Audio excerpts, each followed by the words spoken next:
Logic समझने का प्रयास करो कि इसको एक्चुअल में हम कहां पढ़ रहे हैं, इसका दैनिक जीवन में यूज कहां है। फिजिक्स ही है जो हमें जीना सिखाती है, फिजिक्स ही है जो हमें जीना सिखाती है भैया। इसका हर एक जगह अपने भौतिक जीवन में यूज है। उससे पहले एनसीईआरटी जैसे कहते नहीं, अलग अलग धर्म में अलग अलग ग्रंथ हैं। जैसे अगर बात करें तो क्रिश्चियन में बाइबल है, और अगर हिंदू कम्युनिटीज में बात किया जाए तो वहाँ पे रामायण है, मुस्लिम कम्युनिटी में बात किया जाए तो कुरान है।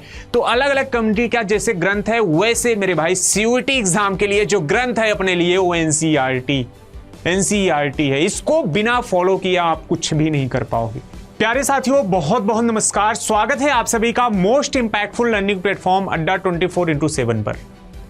प्यारे साथियों, आज कोई कॉन्सेप्ट डिस्कस करने नहीं आया हूं, लेकिन कॉन्सेप्ट को कैसे अपने माइंड पे सेट किया जाए ये जरूर डिस्कस करने आया हूं। अगर आप इस चैनल पर नए हो, अगर आप इस वीडियो पे नए हो, अगर आप इस वीडियो को लास्ट तक देख रहे हो, तो जरूर कैसे फिजिक्स के अंदर किसी कॉन्सेप्ट के ऊपर कमांड बनाया जाए यह जरूर आप सीख पाओगे। तो आपको लास्ट तक इस वीडियो में बने रहना है।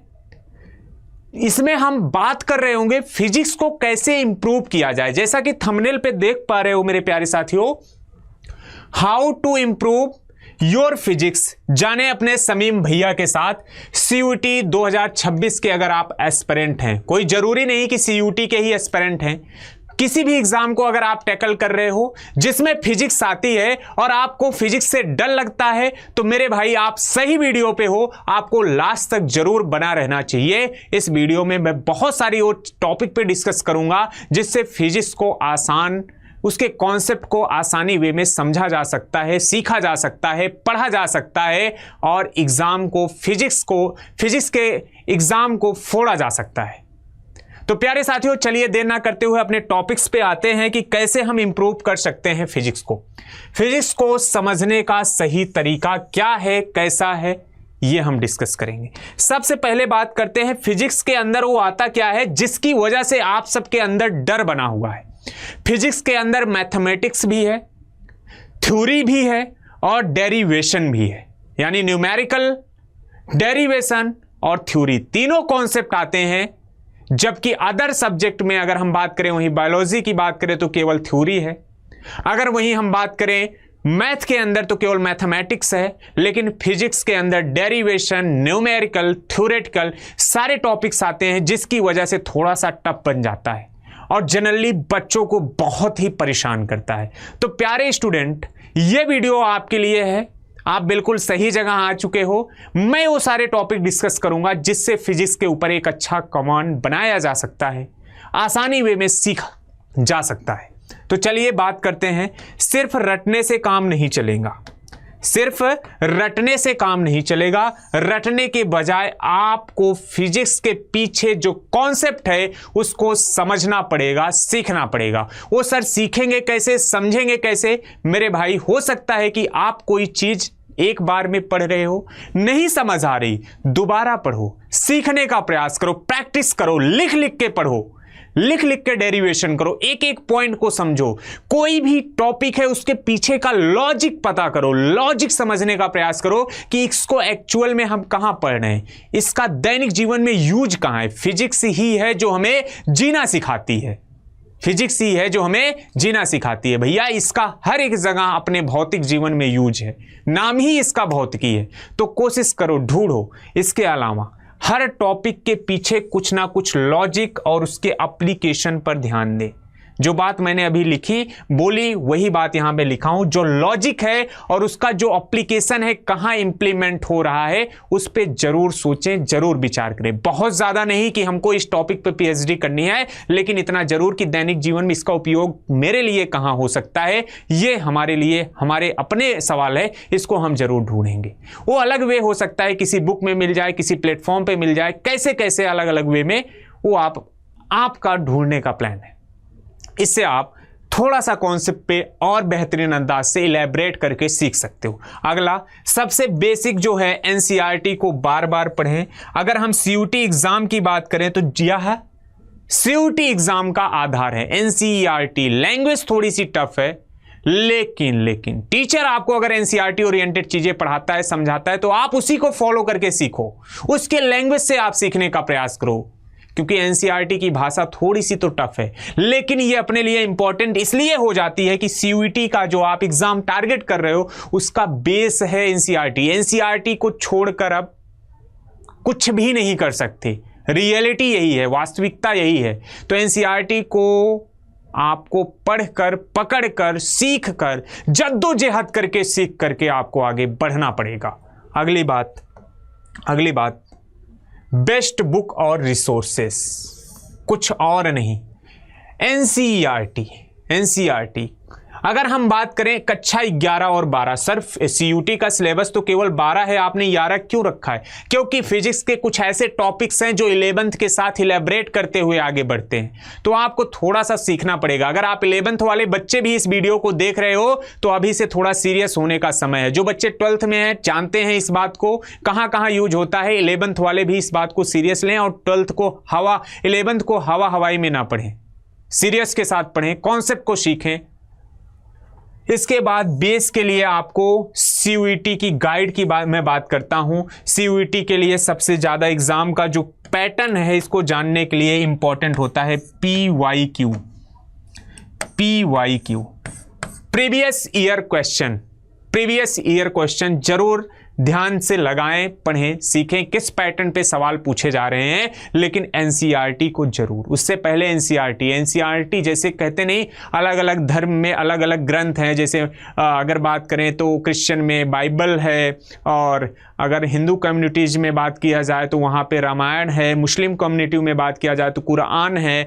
तो अलग अलग कम्युनिटी का जैसे ग्रंथ है, वैसे मेरे भाई सीयूईटी एग्जाम के लिए जो ग्रंथ है अपने लिए वो एनसीईआरटी है। इसको बिना फॉलो किया आप कुछ भी नहीं कर पाओगे।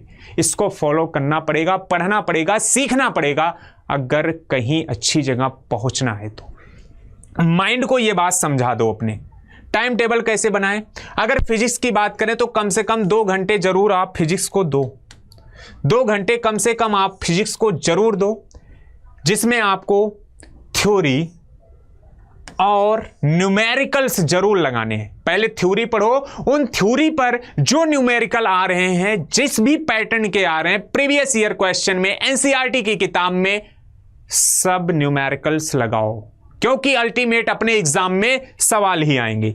सप्ताह में एक बार मॉक टेस्ट जरूर दें। क्या पढ़ा, क्या सीखा, क्या चीजें हमारे दिमाग में फिट हुई, इसके लिए आपको सप्ताह में मॉक टेस्ट जरूर देना है मेरे भाई, अपनी क्षमताओं का आकलन करने के लिए। क्योंकि अंत में टेस्ट में ही हमें देना है, अपने आप को प्रूव करने के लिए। तो टेस्ट की प्रैक्टिस हर वीक में आपको देकर अपने अंदर निहित करनी है। अगली बात, प्रैक्टिस का पावर सबसे इंपॉर्टेंट है। कहते नहीं कि प्रैक्टिस जो होता है सबसे बड़ा वेपन है किसी इंसान के सक्सेस के पीछे, चाहे वो क्रिकेट की दुनिया की हो, चाहे वो फिल्म स्टार की दुनिया की हो, चाहे किसी भी दुनिया की हो।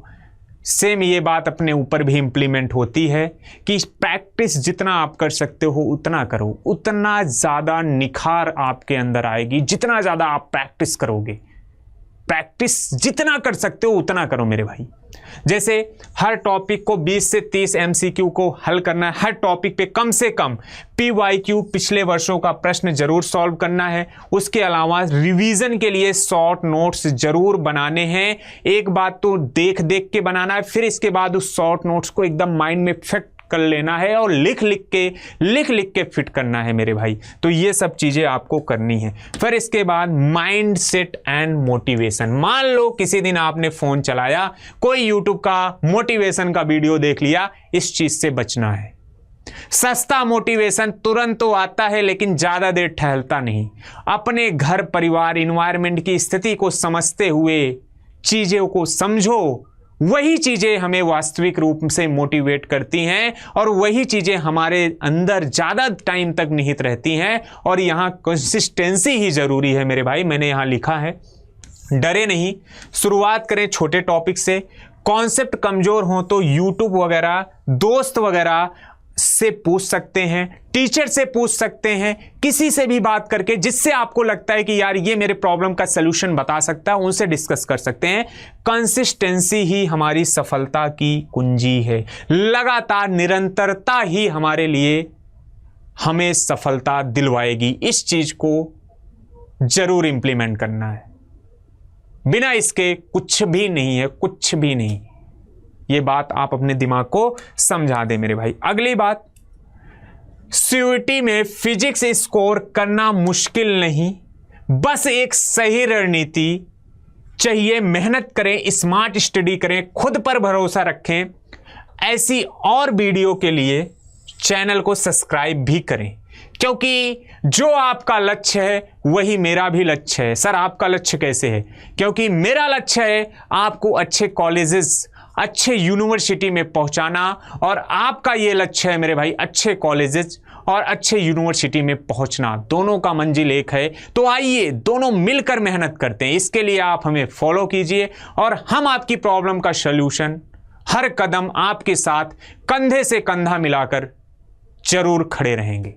तो भैया ये था आज का फिजिक्स का एकदम बेसिक्स से इंप्रूवमेंट का एनवायरनमेंट। इस प्लान को जरूर अपने तरफ, अपने ऊपर फॉलो करें, इंप्लीमेंट करें। जो भी चीज़ से आपको डर लगता है उसको जरूर पढ़ें, उस पर जरूर मेहनत करें, उसी को पहले पढ़ें, उसी से शुरुआत करें, सबसे टफ से शुरुआत करें मेरे भाई, तो सफलता आपके कदमों में जरूर मिलेगी। तो भैया कैसे लगा ये वीडियो कमेंट सेक्शन में बताना है। और भी किस प्रकार की वीडियो चाहिए आपको, क्या दिक्कत आ रही है, जरूर अपनी प्रॉब्लम्स कमेंट सेक्शन में बताएं। हम कोशिश करेंगे उस पे आपके प्रॉब्लम का सलूशन जल्द से जल्द ले आएं। तो मिलेंगे फिर किसी और सेशन के अंदर, तब तक के लिए ओके बाय, जय हिंद दोस्तों।